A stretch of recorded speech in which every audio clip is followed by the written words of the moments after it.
Introduction. Being smart in business means knowing what's just around the corner. It means thinking ahead and preparing for inevitable changes that will impact the way business is conducted. This is what allows a business to be resilient and to thrive in a changing environment. Digital marketing is no different.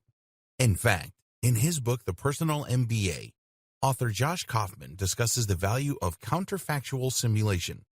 This means imagining future possibilities and then preparing for them. Let's say that you have a big business that is doing well in a specific niche. Maybe you have a company that sells a whey protein shake. The mistake that some big businesses make is to assume that they're too big to fail and to coast along as they are. But what would happen if another company came along and released a better protein shake for a fraction of the price? What if a new source of protein were to be discovered? What if a study revealed that whey protein was bad for us? Any of these things could happen and could completely shake up even the most established business. The smart company, though, will already have considered these eventualities and prepared for them. This is counterfactual simulation. It's thinking about what's just around the corner and then preparing for those possibilities. As digital marketers, that means thinking about things that could impact on the face of marketing. And one of the things that could have the biggest impact of all? Artificial intelligence. AI and machine learning have the potential to completely change the face of internet marketing, rendering many older strategies obsolete even. Only by preparing for those changes can you ensure that your websites manage to hold their position in the SERPs, that your advertising campaigns remain profitable, and that your services remain relevant. And a lot of this stuff isn't just speculation. It's happening right now. AI is already making huge waves even though you may not realize it yet. It's affecting the way that SEO works, the tools and software we use, and the way that ads are displayed. AI is able to think faster and smarter than any human, and that's especially true when it comes to internet marketing, which is a data-driven pursuit. An AI marketer can create endless amounts of content in a second, doing the work of hundreds of humans. All of that content will be perfectly catered toward the target demographic. AI will run Google. It will manage entire business models. It will run AdWords, and it will run new tools we haven't even dreamed up yet. The digital marketing singularity is just around the corner. This training will help you to prepare and explain several concepts. AI versus machine learning, how to conduct SEO now that Google is an AI-first company, chatbots, programmatic advertising, big data, RankBrain, digital assistants, data science, SQL, latent semantic indexing, and the future of internet marketing. In this training, you will gain a crystal ball with which to gaze into the future of internet marketing and to ensure that you are ready for all those changes when they come. By the end, you'll be better prepared and in a better position than 99.9% of other marketers. What is AI and machine learning? Before we go further, we should first take a look at precisely what AI and machine learning actually are. These are two related but also distinct terms which often get confused. Both will impact on marketing, but in different and unique ways. AI then is artificial intelligence. That means software and hardware designed to act and appear intelligent. Such software is capable of making meaningful choices and conducting activities that we would normally consider the domain of humans. AI comes in two broad flavors. One is weak AI, which is also known as narrow AI. Weak AI is essentially a form of AI that is designed to perform a specific job. An example of this is the self-driving car. This form of AI is capable of knowing the positions of countless cars on the road and being able to respond by steering, accelerating, braking, etc. If you were to watch a self-driving car from the outside, you might think a human were driving. In that way, it does a job that would normally be considered a human role. But at the same time, you can't speak with a self-driving car and you can't ask it how it's feeling. A self-driving car would certainly not pass the Turing test. Note, the Turing test is a test designed to measure the effectiveness of an AI. If you talk to an AI on a chat app and you don't know that it isn't human, then it is considered to have passed the Turing test. Another example of weak AI is used when creating bad guys in computer games. These use programming in order to behave in a human-like manner and to provide a challenge for the player. However, the code is only useful in the context of the video game, and so it's not about to turn into Skynet anytime soon. Weak AI might not sound as exciting, but it is being used for a huge range of extremely exciting things, from helping to treat disease to improving the economy. Conversely, the type of AI that we often see in science fiction is what we know as general AI.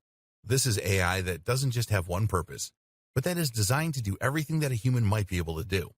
So you can play a word game with this AI, ask it how it's feeling, or get it to look up something useful. An example of a general AI is DeepMind, owned by Google. DeepMind is a company that has developed a neural network that employs general learning algorithms to learn a huge range of different skills. Many AIs, such as IBM's Watson, are actually pre-programmed. That means that they work using a kind of flowchart and will answer questions with the same answer every time. On the other hand, DeepMind is apparently able to think and respond via a convolutional neural network. Certain behaviors are reinforced and encouraged, and these will begin to become more prominent. This isn't a perfect simulation of how a human brain works. Cognitive behavioral psychology teaches us the importance of having internal dialogues and models for thinking. However, it is the closest thing we currently have to a true general intelligence. Machine learning. Machine learning, on the other hand, works differently. Machine learning utilizes huge data sets in order to gain surprising and almost frightening capabilities at times. Machine learning essentially allows a piece of software to be trained. An obvious example of this would be computer vision. Computer vision describes the ability that some machines have to understand visual information. An example is Google Lens, which can tell you what you're pointing your phone's camera at, whether that's a type of flower or a product you can buy in stores. Computer vision is necessary for self-driving cars to successfully navigate their environments and is used by apps like Snapchat, which use filters to change people's faces. How do these work? By looking at thousands and thousands of pictures of every type of object. While the machine learning algorithm will never understand what it is looking at, it can look for patterns in the data, which will then be used to identify those objects in the future. For example, it might notice that faces are typically oval in shape, with a dark patch of hair on top. It then knows that if it sees an oval shape with a dark patch at the top, it's possibly looking at a face. Machine learning has huge potential in just about every field. In the future, it can be used to diagnose diseases more accurately than a human doctor, to advise on financial decisions, to identify fraudulent bank transfers, and much more. All of this has huge potential implications for internet marketing. Google as an AI-first company. A while ago now, Google announced that it had become an AI-first company. While that may sound like meaningless marketing babble, the truth is that this determination actually has huge potential repercussions for marketers, businesses, and SEO. Firstly, what does Google mean by this? Meet the new, smarter Google. You might think of Google as a search-first company. The first product that Google provided was a search engine, and that is still what most of us associate with the company. Traditionally, Google's search engine did not work much like an AI. Rather, search worked by attempting to match search terms with the content in an article. This is why the advice for SEOs was to insert lots of key phrases into their articles so that Google's spiders could read that content and quickly identify that it would be a good match for what the person was searching for. As we all know, this didn't work out perfectly for Google. Lots of unscrupulous marketers abused the system by inserting hundreds of search terms into every article, which in turn meant that content Google would show to the user would be garbled and unreadable. That's why, over time, Google has begun to work more and more like an AI. Now, Google no longer attempts to look for exact keyword matches. Instead, Google tries to answer questions that you ask it.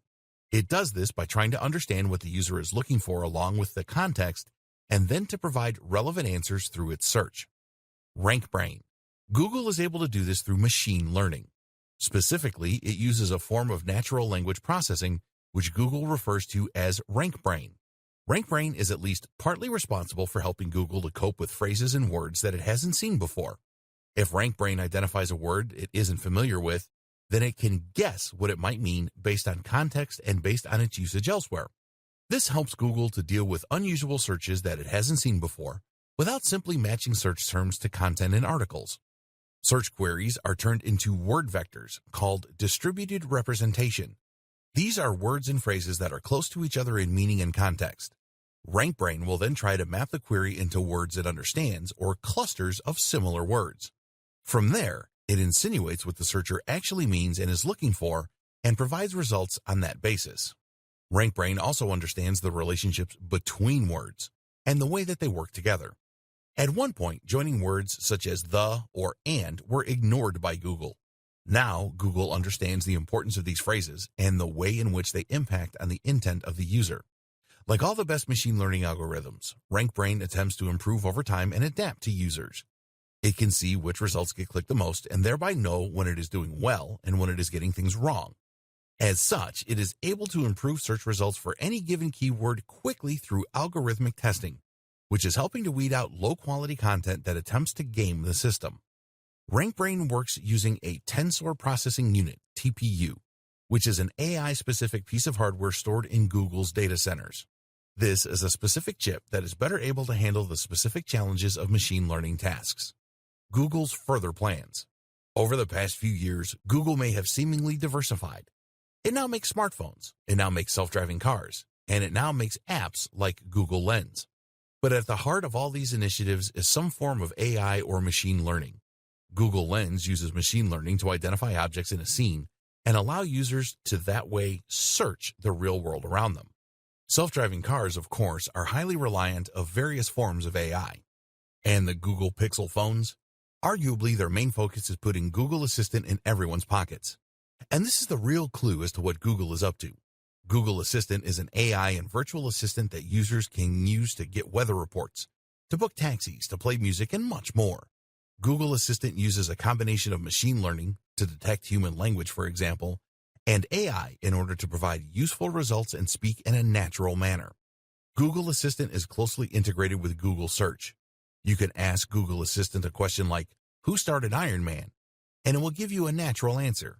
It does this by first using machine learning to turn your speech into a string, then by using Google Search in order to look up useful answers, which involves machine learning in the form of RankBrain. Then by using narrow AI to extract the most useful answers from the best web pages, and then by using another form of narrow AI to provide the response in a natural-sounding manner, which is designed to appear like general AI. Much of this is carried out not on the device that you're speaking to, but on Google's TPU located in the cloud. What does all this mean for marketers? So what does all this mean for marketers?